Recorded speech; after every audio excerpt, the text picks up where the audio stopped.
lo he dicho hace un ratillo. Si yo pretendo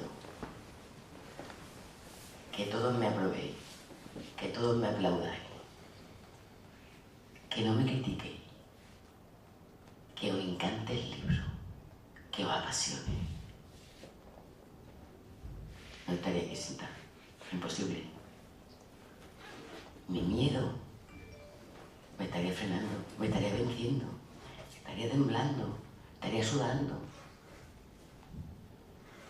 Cuando tú, eso se trabaja en un proceso de coaching, situaciones reales de la persona que tienes delante.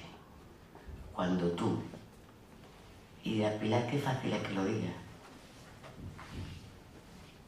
entras en un estado de flujo, de fluir, haces algo que te motiva, algo que te apasiona.